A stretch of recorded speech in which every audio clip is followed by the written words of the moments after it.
자, 함께 볼 오늘 말씀 신약성경 사도행전 2장. 신약성경 사도행전 2장 41절에서 마지막 절까지. 사도행전 2장 41절에서 마지막 47절까지. 우리 찾으신 줄 알고 우리 한 목소리로 우리 같이 읽도록 하겠습니다. 함께 읽겠습니다. 그 말을 받은 사람들은 세례를 받음에 이날의 신도의 수가 3,000이나 더하더라. 그들이 사도의 가르침을 받아 서로 교제하고 떡을 떼며 오로지 기도하기를 힘쓰니라.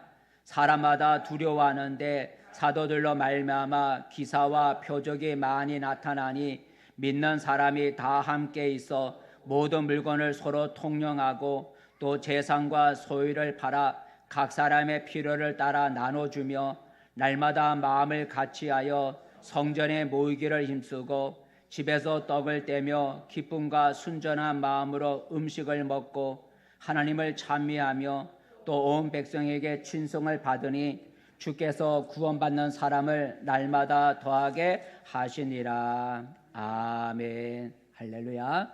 우리 옆사람 함께 인사 나눕시다. 반갑습니다. 잘 오셨습니다. 반갑습니다. 잘 오셨습니다. 오늘도 하나님이 우리 몸과 마음을 어루만져 주시는 은혜가 있기를 축복합니다. 오늘 우리 설교 제목은 초대교회 성도의 신앙. 같이 읽어봅시다. 시작. 초대교회 신자의 신앙. 신자는 우리 다른 말로 성도. 초대교회 신자의 신앙. 초대교회 신자, 초대교회 성도, 초대교회 신자, 초대교회 신자란 어떤 신자를 가리키냐면 교회가 처음 세워진 곳이 예루살렘이거든요. 교회가 처음 세워진 예루살렘에서 믿는 신자들을 가리켜 초대교회 신자라 그래요. 그러니까 교회가 처음 세워졌을 때 믿었던 사람들, 최초의 그리스도인이죠. 최초로 교회가 세워졌을 때 믿었던 신자들을 가리켜 초대교회 신자라 그래요. 오늘 한번 읽어볼까요? 그 41절에 한번 읽어보겠습니다. 41절 말씀 시작. 그 말을 받은 사람들은 세례를 받음에 이날의 신도의 수가 3,000이나 더하더라. 하루에 몇 명이 세례 받았다고요? 3,000명이 세례 받고 교회를 이루는 구성원이 된 거예요. 바로 이들의 신앙이 어떠냐라는 거죠. 예수 믿고 세례를 받은 이 3,000명의 신자들이 초대교회 신자들, 처음 교회 신자들이니까 이 3,000명의 신자들이 어떻게 신앙생활을 했을까 하는 것이 오늘 우리가 읽은 내용입니다. 오늘 우리가 이 3,000명의 신자들이 신앙생활하는 그 신앙생활의 그 신앙은 모습은 우리가 본받아야 할 신앙의 모습이기도 합니다. 그래서 이 시간에는 최초로 그리스도인이 된 초대교회 신자들의 신앙의 모습을 우리가 생각해 보면서 함께 은혜를 나누고자 합니다. 그렇다면 이 3,000명의 처음 예수 믿는 초대교회 신자들의 신앙은 어떤 신앙이었을까? 첫 번째 신앙은 배우는 신앙이다. 같이 읽어보자. 시작. 배우는 신앙이다라는 배우는 신앙입니다. 42절 읽어볼까요?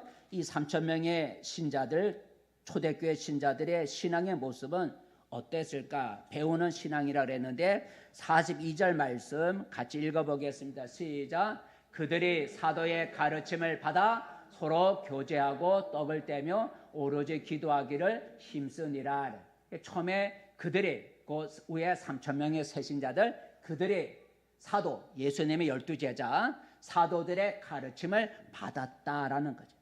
가르침을 받았다라는.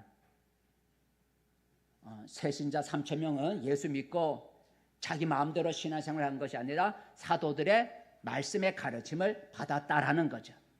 하나님의 말씀을 부지런히 가르침을 받았어요.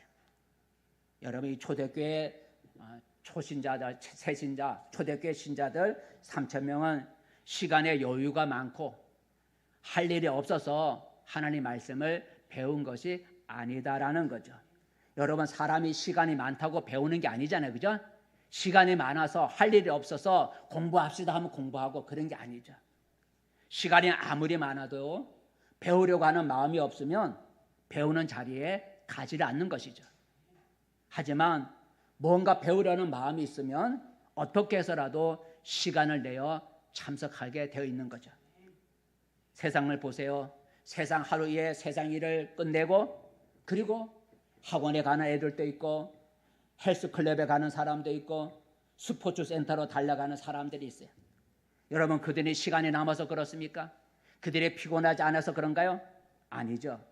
그들이 무엇인가 배우고자 하는 마음이 있기 때문에 학원에 가고 헬스클럽에 가고 스포츠 센터로 가는 거예요. 이처럼 우리가 하나님의 말씀을 배우는 일에 우리가 힘쓰지 못하는 것은 시간이 없어서 그렇지 않다라는 거죠. 하나님의 말씀을 배우고자 하는 그 마음이 없기 때문에 우리가 하나님의 말씀의 가르침을 우리가 잘 받지 않는 거죠. 배울 마음이 없는데 시간을 낼 리가 없는 것입니다. 하지만 배울 마음이 있으면 피곤해도 시간을 쪼개서라도 참석하는 것이죠. 성경에 보면 하나님의 말씀을 배우는 사람들의 얘기가 많이 나오는데 한 인물만 볼게요. 하나님 말씀을 배운 사람의 얘기가 나오는데 디모데라는 한 사람을 볼게요. 자, 디모데는 하나님 말씀을 배웠다 그랬어요. 한번 읽어볼까요? 시작. 그러나 너는 배우고 확신한 일에 가라. 너는 내가 누구에게서 배운 것을 알며 또 어려서부터 성경을 알아나니까. 디모데를 향해서 한 말인데 너 디모데야, 너는 어려서부터 성경을 배웠다는 거죠. 누구한테 배웠는지 너는 알고 있지 않냐. 디모데에게 성경을 가르쳐주고 말씀을 가르쳐준 사람이 있다는 거죠. 그 사람의 이름은 나와 있지 않지만 두 번째 줄에 보니 너는 내가 누구에게서 누군가 이 디모데에게 어려서부터 하나님 말씀을 가르친 자가 있었고 디모데는 어려서부터 하나님 말씀을 잘 배웠다는 것을 말해주고 있습니다. 이처럼 여러분, 신자는 하나님 말씀을 부지런히 배워야 돼요. 왜냐하면 성경은 나의 신앙과 나의 삶의 나침판이 되고 내 신앙의 양식이 되기 때문입니다. 성경 말씀을 배우지 않으면 신앙이 올바로 성장할 수가 없어요. 성경 말씀을 통해서 하나님의 뜻이 무엇인지를 분별할 수가 있고 성경 말씀을 통해서 믿는 자들이 어떻게 믿어야 하고 어떻게 살아야 할지를 배울 수가 있어요. 우리가 교회를 오래 다녀도 삶에 변화가 없고 신앙이 자라지 못하는 이유가 무엇이겠어요? 여러 가지 이유가 있지만 가장 큰 이유는 하나님의 말씀을 부지런히 배우지 않기 때문이다라는 거죠.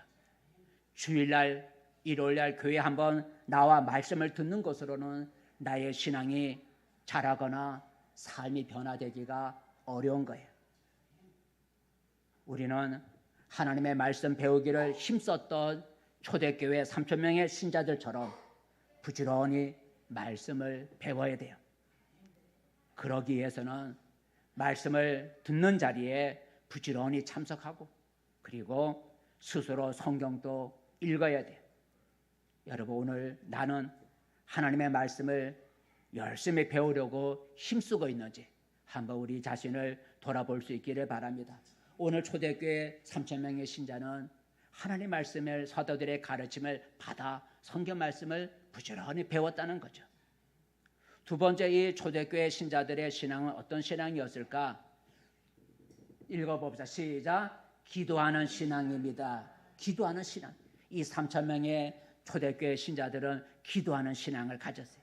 42절을 다시 한번 읽어볼까요? 42절 말씀 시작. 그들이 사도의 가르침을 받아 서로 교제하고 떡을 떼며 오로지 기도하기를 힘쓰니라 그랬어요. 그들. 이거는 무슨 12명의 제자를 말하는 것도 아니고 처음 예수를 믿었던 120명의 성도를 넘어서 여기서 그들이란 앞에 있는 3,000명의 신자들을 포함해서 하는 말이죠. 그들이 오로지 기도하기를 힘썼다. 오로지 기도하기를 힘썼다. 이 초대교회 신자들이 얼마나 기도하기를 힘썼는지 그 앞에 단어가 뭐라고 해요? 오로지라는, 오로지. 여러분, 기도를 조금 하거나 기도를 열심히 하지 않으면 오로지 말을 쓰지 않았겠죠. 그죠? 기도를 잘 안 하는데 오로지 기도했다는 말을 쓸 수가 없는 거예요. 이 초대교회 신자들은 기도하기에 힘을 썼다는 거죠. 그러니까 그들이 얼마나 간절히 오랫동안 그리고 기도를 얼마나 자주 했는지 오로지라는 말을 썼다는 거예요.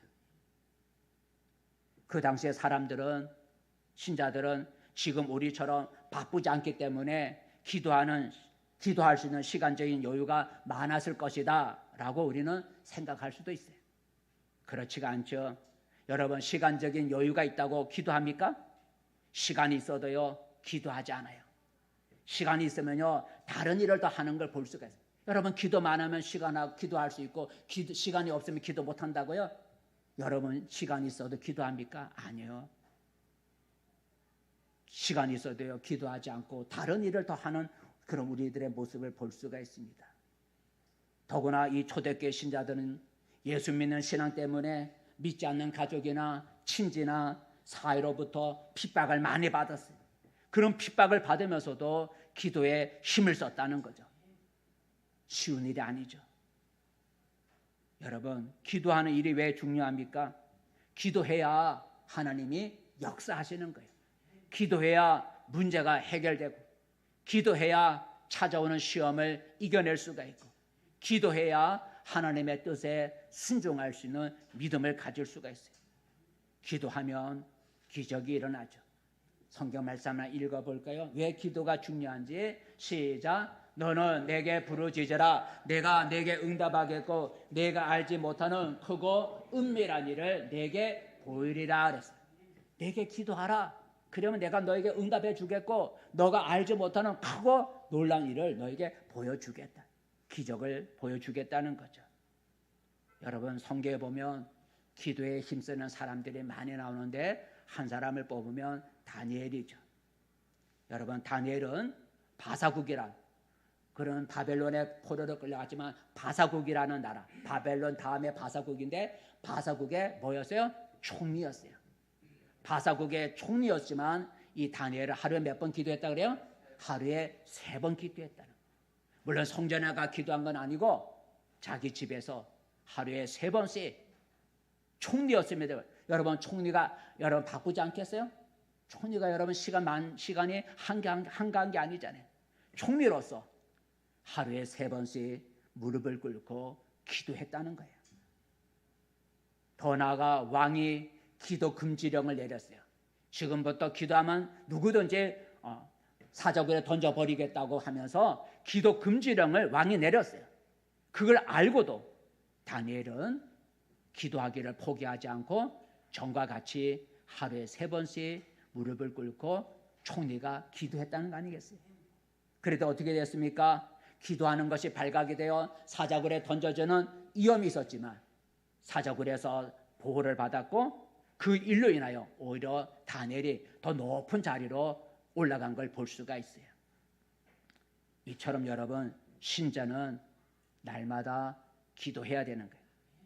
기도하지 않으면 시험에 빠지기 쉽고, 기도하지 않으면 믿음이 약해지고, 기도하지 않으면 눈에 보이는 환경에 우리의 몸이 사로잡혀서 신앙생활이 어려워지게 돼요. 기도하지 않으면 모든 것을 우리의 육신의 눈으로만 보고 평가를 하게 돼요. 쉬지 말고 날마다 기도하는 것이 나를 향한 하나님의 뜻이라고 했습니다. 하나님은 내가 기도하는 모습을 보고 싶어 하는 거죠. 그런데 날마다 기도하는 건 쉽지가 않습니다. 날마다 기도하려면 나의 희생이 있어야 하고, 나의 결단이 있어야 하고, 나의 인내가 있어야 돼요. 기도가 저절로 되는 게, 하나님 저 기도하고 싶어요, 기도하게 만들어주세요, 그렇게 한다고 해서 하나님이 그래 나를 변화시켜가 그 다음날부터 막 기도가 되게 하는 게 아니라는 거죠. 내가 날마다 기도하려면 내가 희생을 해야 돼요. 시간적인 거, 세상적인 거 절제하는 희생이 있어야 되고, 결단이 있어야 되고, 끝까지 하려고 하는 인내가 내게 있어야 돼요. 저절로 되는 게 아니에요. 근데 기도하기에 가장 좋은 방법은 여러 가지 사람마다 다르겠지만 새벽 기도예요. 여러분 혼자 개인적으로 기도하려면 그게 쉽지가 않아요. 규칙적으로 기도한다는 게 쉽지가 않아요. 근데 내가 규칙적으로 매일 할 수 있는 그 습관이 바로 새벽 기도예요. 새벽 기도는 교회에서 매일 일정하게 하기 때문에 내가 다른 특별히 기도 시간을 갖지 않아도 새벽에 깨워 하나님의 전화하면 하루에 한 번이라도 내가 규칙적으로 기도할 수가 있어요. 여러분, 우리는 오늘 오로지 기도하기를 힘썼던 초대교회 신자들처럼 기도하는 일에 힘을 써야 합니다. 기도하는 신앙을 회복해야 돼요. 우리 예전에는 21일 기도, 40일 기도에 목회하면서 그런 것도 여러 번 해봤어요.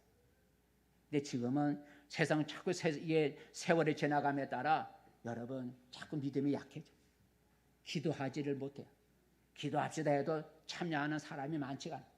새로운 사람이 나와야 되는데 매일 나오는 그 숫자만 나오니까 여기다가 특별 새벽 기도 이런 거 써붙이는 것도 창피스러워서 예전에는 그건 써붙이고 참석한 사람들에게 여러분 선물도 주고 그래요. 선물도 교회에서 만들어서 그 기도 기간에 참석하면 특별 새벽 기도에 참석하면 선물도 주고 그랬어요. 근데 성도들이 참석을 별로 안 해요. 한번 합시다 해도 나오는 사람은 맨날 나오니까 그 숫자가 나오니까 여기다 써붙이는 게 창피스러워서 아예 그냥 몇 년 전부터 아예 써붙이지도 않고 특별 새벽기도 말만 하고 하지. 나와야지. 말씀을 듣는데 누군가 말씀을 듣고 한번 순종하고 따라 나와야지. 한 사람도 나오는 사람, 새롭게 나오는 사람이 없어. 그러니 특별 새벽기도 합니다. 그 안 붙여도 나오는 사람 나오니까. 이래 써붙이고 특별 새벽기도합니다. 그동안 기도하지 못했던 분 이번만큼 이번 한 주간에도 나와 기도해 봅시다. 그러면 순종하고 나와주면 여러분도 은혜 받고 저도 힘이 나잖아요. 근데 그렇지 못하다라는 거죠. 여러분 시간이 없다고 피곤하다고 기도를 쉬어서는 안 돼요.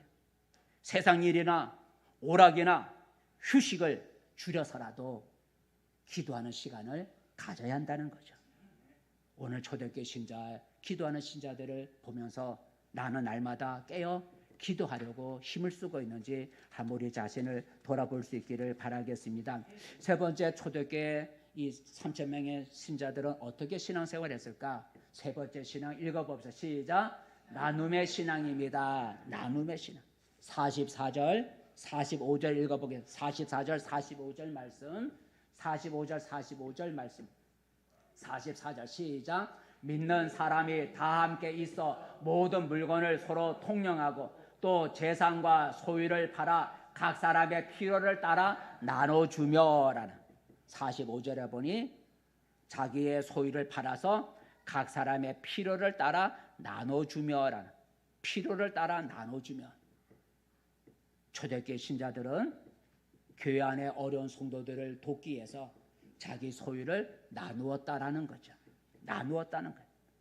여러분, 남을 위해서 자기의 소유를 내놓는다는 건 쉬운 일이 아니에요. 그죠? 다른 사람을 위해서 내가 땀 흘려 벌은 그 소유를, 재산을 다른 사람을 위해서 내가 내놓을 수 있다는 건 쉬운 일이 아니에요. 근데 오늘 초대 신자들은 그렇게 했다는 거죠.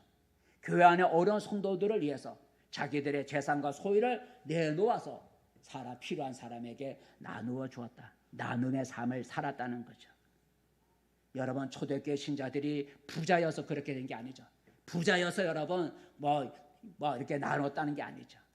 여러분, 부자라고 해서 남을 위해서 자기의 소유를 내놓을 수 있을까요? 여러분, 부자라고 내놓는 게 아니죠. 많이 가져서도 그러지 못한 겁니다. 우리 주변을 보세요. 좀 가졌다고 하는 사람들은요, 자기를 위해서요, 자기 학락을 위해서는 아끼지 않고 자기 소유를 쓰지만 어려운 이웃이나 공동체를 위해서는 내놓는 사람이 많지가 않아요. 가져서도 자기를 위해서는 자기 소유를 쓰지만 다른 사람을 위해서, 공동체를 위해서 자기 소유를 내놓는 부자들은 많지 않다라는 거죠. 어느 날 예수님이 영생을 원하는 한 부자에게 이렇게 말을 했죠. 뭐라고 말을 했는가? 이렇게 말을 했어요. 영생을 얻기 원하는 한 사람이 부자가 찾아왔어요. 그 부자에게 예수님이 이렇게 말했습니다. 같이 읽어보겠습니다. 시작. 가서 내게 있는 것을 다 팔아 가난한 자들에게 주라. 그리하면 하늘에서 보화가 내게 있으리라 그랬어요. 무슨 명령을 했어요? 너의 소유를 팔아서 가난한 자들에게 나눠줘라. 나눠주라 그랬어요. 나눔을 살아라는 거. 너 지금 움켜쥐었지? 너 모든 재산 움켜쥐었지? 그거 움켜쥔 거 이제 가난한 자들에게 나눠줘. 그러면 하늘에 너의 보화가 있을 거야. 그랬어요. 그 말을 들은 부자의 반응은 어땠을까요? 다음 읽어볼까요? 시작. 그 사람은 재물이 많은 거로 이 말씀으로 인하여 슬픈 기색을 띠고 근심하며 가니라. 영생은 얻고 싶은데 재산을 내놓으라 하니 마음에 근심이 됐다나. 영원히 살고 싶은데, 그런데 그 영원히 살고 싶은데 소유를 가난한 자에게 나눠주라니까 이 재물을 놓치고 싶지 않아서, 그래서 슬퍼하며 근심하며 돌아갔다 그랬어요. 순종하지 못했다는 거죠. 여러분, 하나님은 우리에게 서로 나누면서 살아가라고 명령하고 있죠. 서로 나누면서 살아가라 명령하고 있어요. 특히 어려운 이웃에게, 어려운 성도, 같은 믿음의 형제, 성경에서 형제라고 할 때는 같은 믿음을 가진 사람을 말하는 거예요. 성경에서 이웃이라 할 때는 같은 동족을 말해요. 어려운 이웃, 곧 이런 말은 어려운 성도, 같은 믿음을 가진 어려운 성도들에게 베풀기를 아끼지 말라라고 성경은 말하고 있어요. 한번 읽어볼까요? 자, 신명기 말씀 시작. 내 하나님 여호와께서 내게 주신 땅 어느 성읍에서든지 가난한 형제가 너와 함께 거주하거든 그 가난한 형제에게 내 마음을 완악하게 하지 말며 내 소윤을 움켜쥐지 말고 반드시 내 손을 그에게 펴서 그에게 필요한 대로 쓸 것을 넉넉히 구워주라 그랬어요. 또 오늘 초대교회 신자들은 소유를 팔아 구워준 게 아니라 아예 나누어 줬다라는 거죠. 여기서 구워주면 또 되돌려 받을 수 있는데 구워주는 게 아니라 오늘 초대교회 신자들은 아예 나누어 주었다라는 거죠. 더 나아가 성경은 입으로만 사랑하지 말고 나눔으로, 행함으로, 나눔으로 형제를 사랑하라고 말하고 있는데 한번 읽어볼까요? 시작. 누가 이 세상의 재물을 가지고 형제의 궁핍함을 보고도 도와줄 마음을 닫으면 하나님의 사랑이 어찌 그 속에 거하겠느냐. 자녀들아, 우리가 말과 혀로만 사랑하지 말고 행함과 진실함으로 하자라.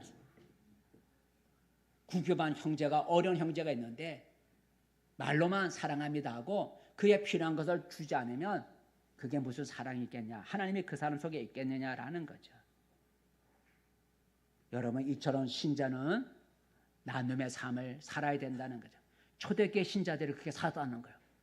초대교회 신자들이 자기들의 소유를 가난한 자들에게 나눠줬다는 거예요. 신자는 나눔의 삶을 살아야 돼요. 하나님이 나에게 소유의 복을 주시고 내 손으로 일하는 것에 복을 주셔서 나에게 소유의 복을 주신 것은 나 자신만을 위해서 쓰라고 주신 것이 아니라 성경은 어려운 이웃과, 아까 읽은 것처럼 어려운 이웃과 하나님의 나라의 확장을 위해서 쓰라고 주신 거죠. 그죠? 나에게 소유를 주신 건 나를 위해서만 쓰는 게, 내가 벌었으니 나를 위해서 쓰는 게 아니라 하나님이 내 손에 수고의 열매를 거둬 내게 복을 주신 것은 어려운 이웃에게 베풀고 하나님의 나라의 확장을 위해서 그 소유를 쓰라고 우리에게 주신 거예요. 그러기에 우리는 어려운 이웃이나 하나님의 나라를 위해서 내 소유를 쓸 줄 알아야 된다라는 거죠. 예수님은 우리가 어려운 이웃에게, 어려운 형제에게, 어려운 성도에게 베푼 것이 우리가 믿는 예수님에게 행한 것과 동일하다 그랬어요.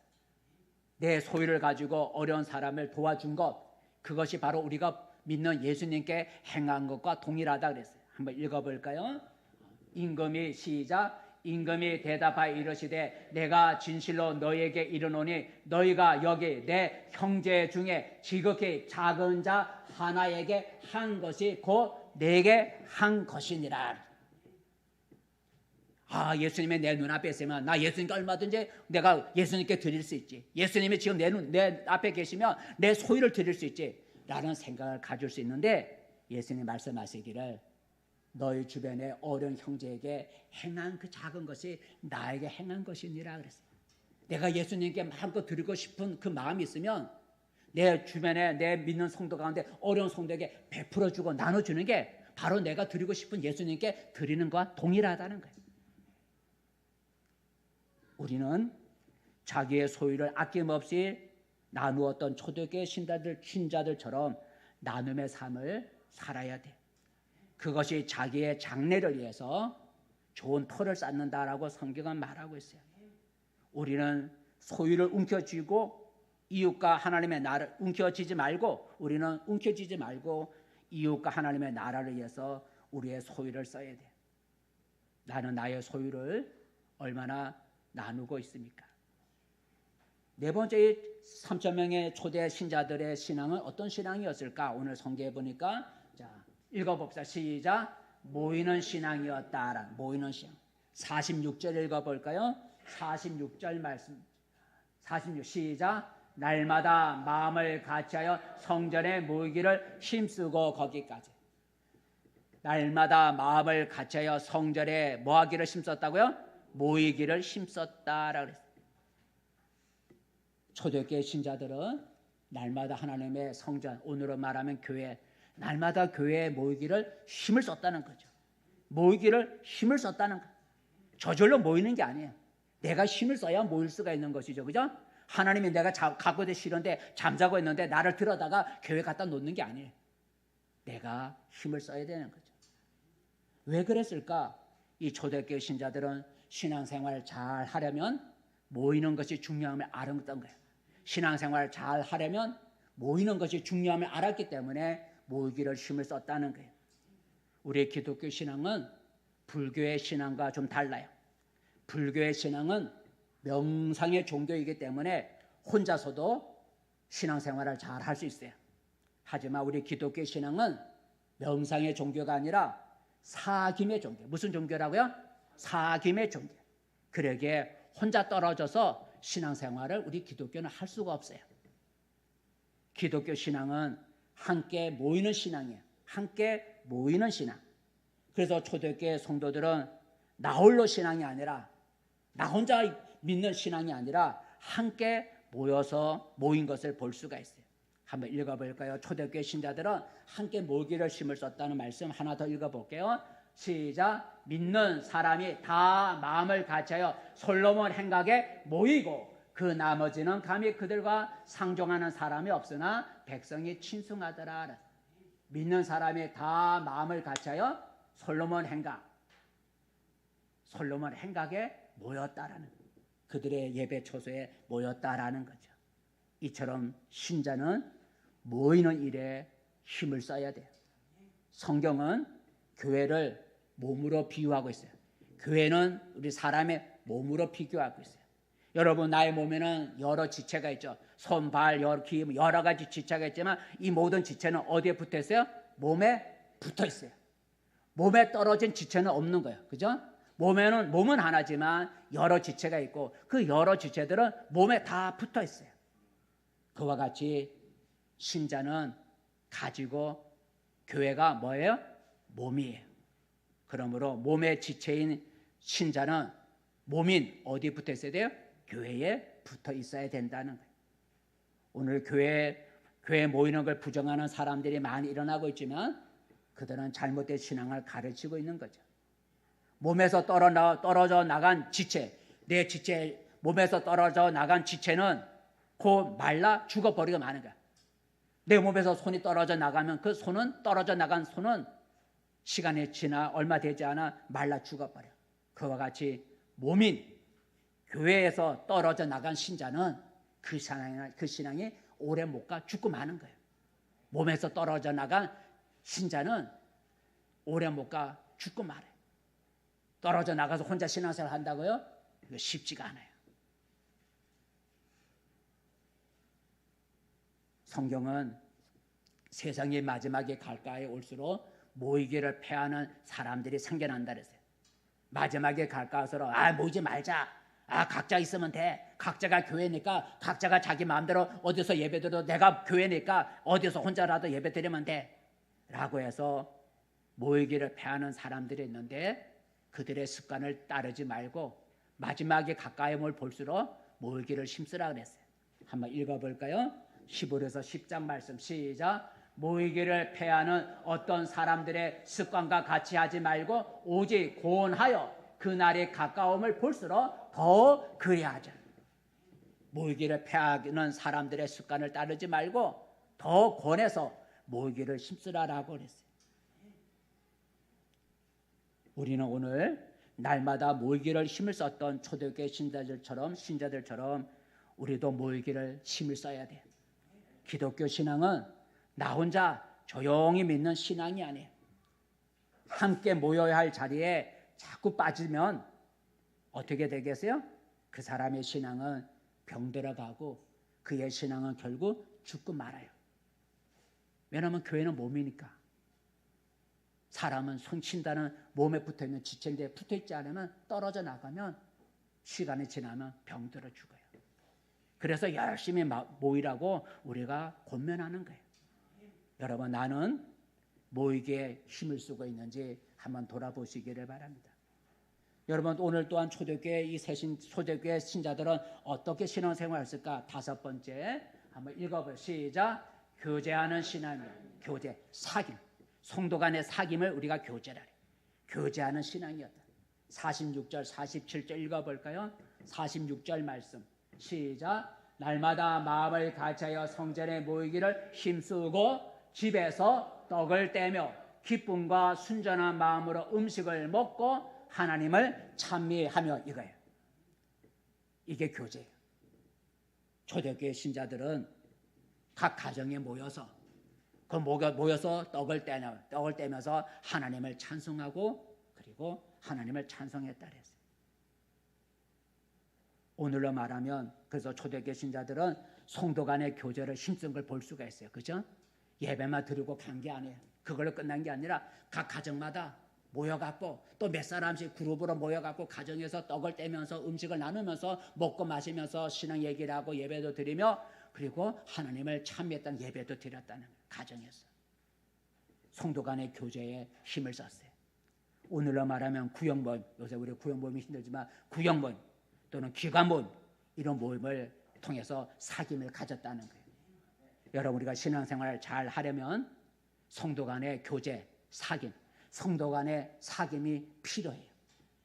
성도 간의 교제, 사귐을 갖지 않으면 뭐와 같냐면 불붙은 장작더미에 함께 있지 아니하고 따로 떨어져 나간 장작깨비와 같은 거예요.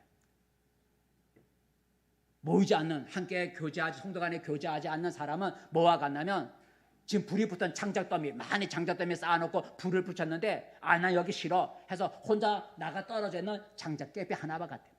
여러분, 장작깨비 하나가 나가 떨어져 있으면 어떻게 돼요? 그 불은요, 그 하나의 불은 오래 못 가 꺼지고 마는 거예요. 그럼 우리가 불이 꺼지려면 자꾸 끌어모으는 거예요. 그죠? 혼자 나가서 또 불이 꺼지려는 놈 있으면 끌고 모아갖고 다시 불이 붙어있는 그거에다 갖다 넣으면 다시 불이 붙어요. 꺼져가는 장작깨비도 장작더미에 함께 모이면 다시 뜨겁게 불이 붙는 거 우리는 많이 볼 수 있잖아요. 신앙도 그렇다는 거죠. 성도 간에 서로 사귐을 가져야 신앙의 힘을 얻을 수가 있어요. 사귐을 통해서, 성도 간의 사귐을 통해서 새 힘을 얻을 수가 있어요. 다른 사람과 함께 신앙생활을 하는 것이 좀 불편하다고 해서 나 혼자 신앙생활을 하면 무슨 재미가 있겠어요. 그죠? 저 사람 나 보기 싫어. 저 사람하고 같이 있으면 예배가 불편해. 뭔가 다른 사람과 불편해서 같이 모이는 걸 싫어하고 불편해서 그 모이기를 안 먹고 나 혼자 신앙생활을 해보세요. 혼자 신앙생활 재미가 있어요? 재미없어요. 그죠? 나 혼자 신앙생활 해봐야 재미가 없는 거예요. 불편하더라도 좀 다른 사람하고 좀 있는 게 불편하더라도 함께 모여서 함께 웃고 함께 말하고 함께 예배하고 함께 일하는 게 재미가 나지 않겠어요? 그게 더 낫잖아요. 불편하다고 해서 나 혼자 신앙생활을 하고 하면 재미가 없어요. 좀 불편하더라도 좀 같이 모여서 얘기하면서 웃으면서 서로 대화도 하고 그리고 봉사도 같이 하고 그게 더 유익하다라는 거죠. 성도 간의 이런 교제, 사귐을 나누려면 성도 간의 모임에 참석을 해야죠. 그죠? 성도 간의 모임에 참석해야 교제를 나눌 수가 있어요. 구역 모임에도 참석하고, 기관 모임에도 참석하고, 공부하는 모임에도 참석하고, 봉사하는 활동에도 참석하고, 참석해야 성도 간의 교제가 이루어지고 사귐이 일어나는 거예요. 그런 일에 참석하지 않으면 성도 간의 사귐을 가질 수가 없어요. 여러분, 성도 간의 교제를 여러분 피하지 않기를 바랍니다. 우리는 오늘 성도 간의 교제, 사귐을 나누었던 초대교회 신자들처럼 다른 성도와의 교제를 우리가 나누고 힘써야 돼요. 성도 간에 서로 사귐을 가져야 돼요. 나 홀로의 신앙, 나 혼자 믿겠다고 하는 나 홀로의 신앙은 남의 간섭을 받지 아니하고 편할지는 몰라도 신앙에 힘이 없고 즐거움도 없고 신앙이 무너지기가 쉬워요. 그죠? 나 홀로 신앙. 저 사람 나 혼자 교회 나가면 되죠. 나 홀로 신앙은요 편해요. 남이 뭐 간섭을 안 하니까 편하지만 그 신앙은 오래 못 가요. 재미가 없어요. 신앙의 힘도 없고 혼자서 믿으니까 즐거움도 없어요. 신앙이 무너지기가 쉬워요. 나 홀로 신앙에서 벗어나서 좀 불편하도록 성도 간에 서로 교제하는 사귐의 신앙이 필요한 거예요. 그걸 통해서 신앙에 다시 힘을 얻을 수가 있어요. 여러분, 나는 성도 간의 교제를 얼마나 하고 있는지 돌아볼 수 있기를 바랍니다. 마지막으로 여러 개 있지만 우리 마지막 하나만 더, 어떤 초대교회 신자는 어떤 신앙이었을까? 6번 읽어봅시다. 시작. 전도하는 신앙이었다라는 47절 읽어볼까요? 47절 말씀 시작. 하나님을 찬미하며 또 온 백성에게 친송을 받으니 주께서 구원받는 사람을 날마다 더하게 하시니라 그랬어요. 이 초대교회는 날마다 구원받는 새신자가 날마다 들어왔다는 거죠. 어떻게 이 예루살렘 초대교회는 구원받는 사람, 새신자가 어떻게 날마다 들어올 수 있었을까? 사람이 저절로 온 게 아니고 하나님이 그냥 보내준 게 아니라 이 초대교회 신자들이 나가서 예수 복음을 전한 거죠. 전도했어요. 그랬더니 하나님께서 그들의 전도의 열매를 맺게 해주신 거죠. 초대교회 신자들 나가 전도도 안 하는데 하나님이 그냥 막 보내준 게 아니라 나가서 그들이 열심히 나가 예수의 복음을 전하니까 하나님이 그들의 전도의 열매를 맺게 해주신 거예요. 하나님은 이 땅의 모든 사람들이 구원을 받기 원해요. 구원의 의미는 여러 가지 있지만 여기서 말하는 구원이라 할 때는 제3을 받고 영생을 얻는 걸 우리가 구원이래요. 하나님은 우리 모든 인간이 지은 죄로부터 다 용서를 받고 하나님의 나라가는 영생을 얻기를 원하는 거예요. 이런 구원을 받기를 원해요.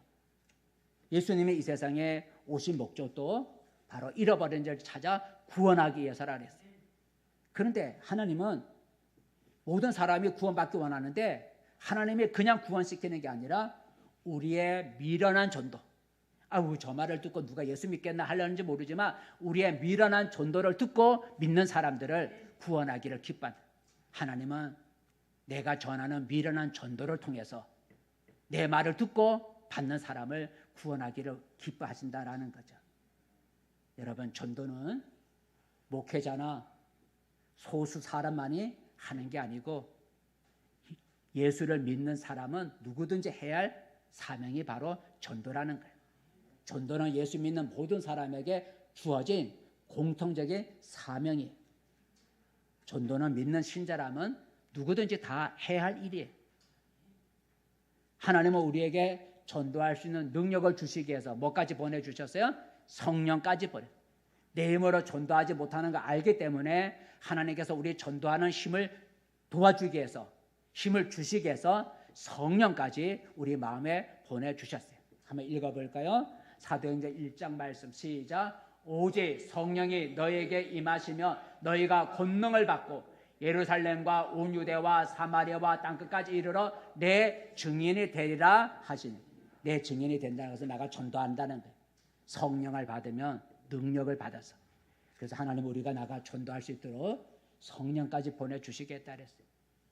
그만큼 하나님은 우리가 전도자가 되기를 원하는 거예요. 그러므로 신자는 전도하는 일에 힘을 써야 돼. 나 혼자만 열심히 믿는 신앙에서, 나 혼자만 믿는 신앙에서 벗어나야 돼요. 하나님을 떠나 살고 있는 사람, 다른 신을 섬기고 있는 사람들을 긍휼히 여겨 그들을 구원하고자 하는 마음을 가져야 돼요. 전도는 우리가 하나님께 우리 하나님께 빚진, 하나님께 받은 그 은혜의 빚을 갚는 거죠. 우리는 전도는 하나님께 받은 구원의 은혜, 제삼을 받고 영생을 약속받은 구원의 은혜의 빚을 갚는 것이 바로 전도라는 것이죠. 여러분, 우리는 오늘 날마다 전도하는 일에 힘을 썼던 초대교회 신자들처럼 전도하는 일에 우리가 좀 더 힘을 써야 돼요. 다른 사람이 전도하기를 기다리지 말고 내가 전도자가 돼야 돼요. 내가 전도자가 돼요. 성경에 보면 이사야는 전도자를 찾는 하나님의 그 음성에 나를 보내주세요. 내가 전도자가 되겠다고 고백했어요. 전도자를 찾는 하나님의 음성을 듣고 내가 전도자가 되겠다고 고백을 했는데 한번 읽어볼까요? 하나님 말씀 시작. 내가 또 주의 목소리를 들으니 주께서 이르시되 내가 누구를 보내며 누가 우리를 위하여 갈고 하시니 그때에 내가 이르되 내가 여기에 있나이다 나를 보내소서라. 우리가 누굴 보내고 우리를 위해서 누가 갈까? 전도자를 찾는 그 음성에 이사야가 말하기를 나를 보내소서라고 자기가 전도자가 되겠다고 고백한 걸 볼 수가 있어요. 여러분, 나는 영혼을 구원하는 일에 전도에 얼마나 힘쓰고 있는지 한번 돌아보시기를 바랍니다. 말씀을 맺습니다. 성도 여러분, 이 시간에 우리는 최초로 세워진 교회, 그 초대교회 신자들이 어떻게 신앙생활을 했는지 우리가 살펴보았습니다. 초대교회 신자들의 신앙은 우리에게 큰 충격을 주죠. 지금 우리의 신앙, 그 나의 신앙과 참 다른 신앙의 모습을 오늘 우리가 볼 수가 있어요. 초대교회 신자들의 신앙과 오늘 나의 신앙의 모습을 비교해 보면 참 다르다라는 것을 우리는 알 수가 있어요. 여러분, 초대교회 신자들이 그렇게 신앙생활, 우리와 다른 그런 신앙생활을 할 수 있었던 것은 그들의 환경이 우리보다 훨씬 좋아서 그렇게 한 건 아니죠. 오히려 그들의 환경은 오늘 우리의 환경보다 더 어렵고 힘들었어요.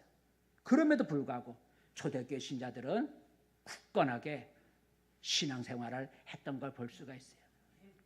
오늘 초대교회 신자들의 신앙을 볼 때에 오늘 나의 신앙은 그들의 신앙에 비춰볼 때 나의 신앙은 어떠합니까? 오늘 그들의 초대교회 신자들의 신앙의 모습을 오늘 나는 닮아가고 있는가 한번 점검해 보시기를 바랍니다. 초대교회 신자들처럼 배우는 신앙이 있는지, 오로지 기도하는 신앙이 있는지, 내 것을 나누는 나눔의 신앙이 있는지, 힘써 모이는 신앙이 있는지, 성도 간에 서로 사귀는 교제하는 신앙이 있는지, 정말 나가 예수를 전하는 전도의 신앙이 있는지 한번 우리 자신을 돌아보기 바랍니다. 한 가지라도 우리는 닮아가야 하지 않겠습니까? 초대교회 신자들의 신앙의 모습을 나의 신앙의 모습에 신앙의 모델로 삼을 수 있기를 바랍니다. 그들의 아름다운 신앙의 모습을 닮아가기를 바랍니다.